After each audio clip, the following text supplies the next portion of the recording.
প্রতিনিধি কামাল সর্দার, দৈনিক ভোরের কাগজের প্রতিনিধি ও সাংগঠনিক সম্পাদক সদস্য জাকির হোসেন, প্রেস ক্লাবের সদস্য মিতালি শিকদার, প্রেস ক্লাবের সাবেক সভাপতি শফিকুল ইসলাম, গ্লোবাল নেশনের প্রতিনিধি মোহাম্মদ আবু আলম, দৈনিক কালবেলা প্রতিনিধি আবু আলম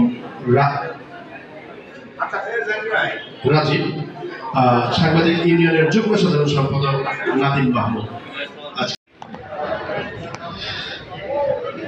সম্মানিত উপস্থিতি, আমাদের অনুষ্ঠানে আগমন করেছেন বাংলাদেশ জাতীয়তাবাদী দল বিএনপি শরীয়তপুর জেলা শাখার সম্মানিত সভাপতি সাবেক সংসদ সদস্য জনাব শফিকুর রহমান কিরণ, আলহাজ শফিকুর রহমান কিরণ। আমরা অনুষ্ঠানের পক্ষ থেকে তাকে শুভেচ্ছা ও অভিনন্দন জানাই এবং কৃতজ্ঞতা প্রকাশ করছি আমাদের অনুষ্ঠান প্রাণবন্ত করার জন্য।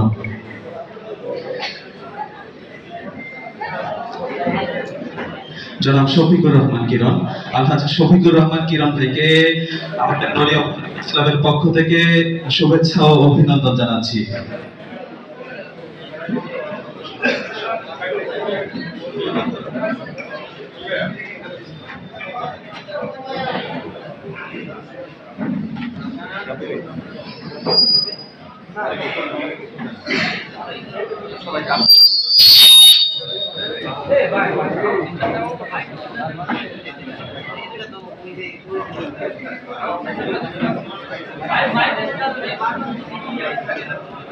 আমি আসলে সময় স্বল্পতার কারণে সংক্ষিপ্ত ভাবে কথাগুলো বলে নিচ্ছি, আপনারা আমাকে ক্ষমা করবেন।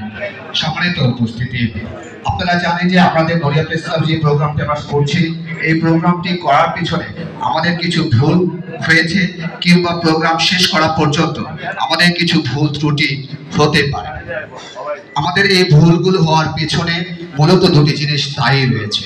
একটি হচ্ছে আমাদের অদক্ষতা, অপরটি হচ্ছে আমাদের সময়ের স্বল্পতা। একটি পরিকল্পনার মাধ্যমে এই অনুষ্ঠানের আজকে যতটুকু দেখতে পাচ্ছেন তার বাস্তবতা। আমরা ভিতরে এরকম একটি অনুষ্ঠান আমরা আয়োজন করেছি। সম্মানিত উপস্থিতি, আমাদের আজকের এই অনুষ্ঠান পরিচালনা যাতেই আপনারা বলেন, যদি আমাদের ভুল ত্রুটি হয় আপনারা আপনার নিজেকে অপমানিত বোধ করবেন না, জানবেন এটি আমাদের অদক্ষতা। তাই বেশি শুনতে নেওয়ার প্রতিশ্রুতি হয়েছে। সম্মানিত সুধী, আপনারা জানেন যে উপজেলা প্রতিনিধির মাধ্যমে নড়িয়া উপজেলা প্রতিনিধি সাংবাদিক বলা হয়। এই সদস্যদের মধ্যে অধিকাংশ সদস্য শরীয়তপুর জেলা প্রতিনিধি হিসেবে দেশের সুনামধন্য বিভিন্ন গণমাধ্যমে কর্মরত রয়েছেন এবং শরীয়তপুর জেলাকে উপস্থাপন করছে। সম্মানিত উপস্থিতি, আমরা কলমশরী, আমরা সবসময় চেষ্টা করি সত্য বলা এবং সাবেক চিত্র তুলে ধরা।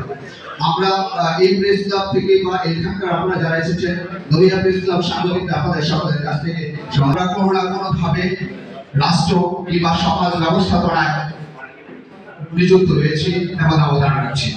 তারপরেও আমাদের সমাজ ব্যবস্থাগুলোকে পরিবর্তনের জন্য সকলের যে চেষ্টাগুলো নড়িয়া সুন্দর শরীয়তপুর দেখতে আমরা চাই এবং সেক্ষেত্রে আমরা সকলে ঐক্যবদ্ধ হয়ে এই সুন্দর এই শরীয়তপুর গড়ার লক্ষ্যে নড়িয়া উপজেলার প্রতিটি কর্মসূচি আপনাদের পাশে ধন্যবাদ। আজকে আমাদের মাঝে এই অনুষ্ঠানকে সুন্দর করার জন্য সম্পূর্ণ করার জন্য জেলা থেকে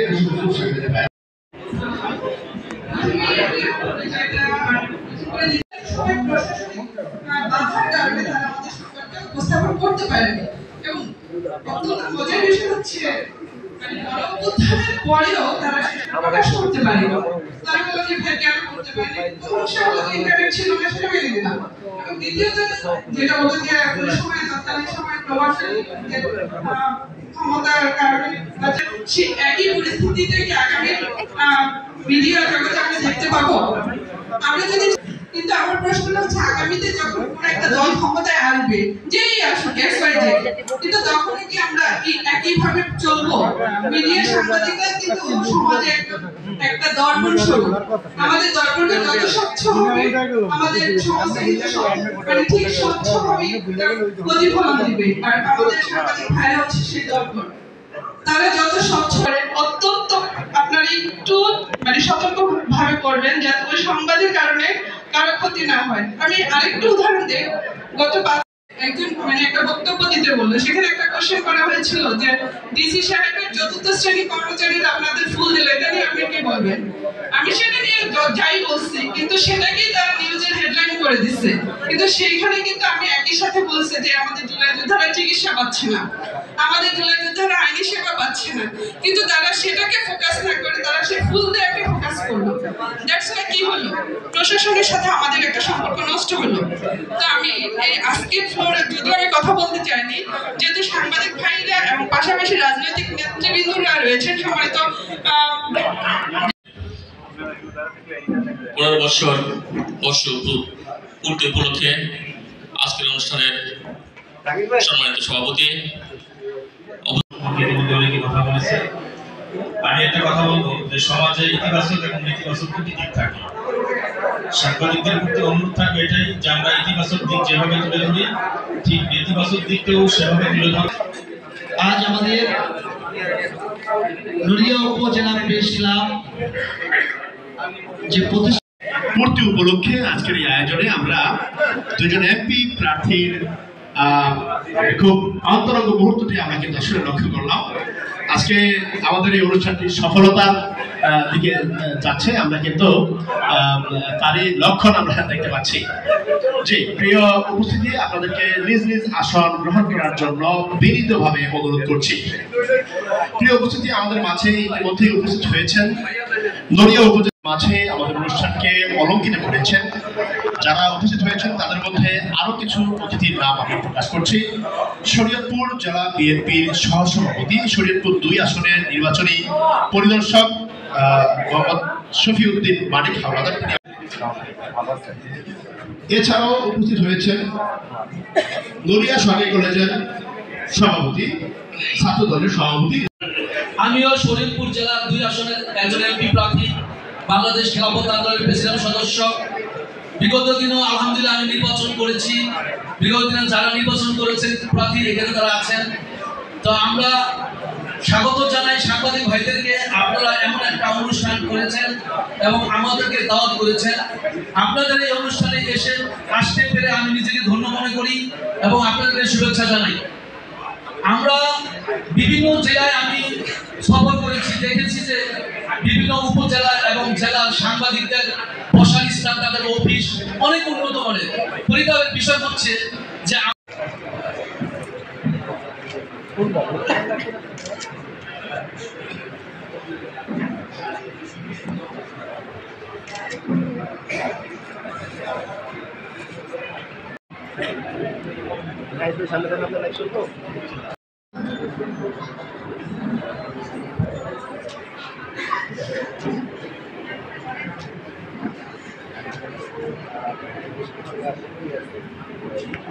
আমরা সত্যিকার অর্থে বাংলাদেশ ক্রান্তিকাল অতিক্রম করছি।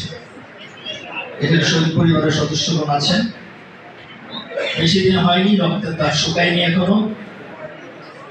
হাজারো শহীদের রক্তের বিনিময়ে অসংখ্য মানুষের বন্ধুত্ব বরণের মধ্য দিয়ে আমরা একটা নতুন বাংলাদেশ পেয়েছি। আমরা এই বাংলাদেশকে ব্যর্থ হতে দিতে পারি না। পূর্বপুরুষদের আন্দোলনের মাধ্যমে 47 সালে স্বাধীনতা পেয়েছিলাম, আমরা একটা মানচিত্র পেয়েছিলাম, একটা ভূমি পেয়েছিলাম, স্বাধীন সত্তা পেয়েছিলাম।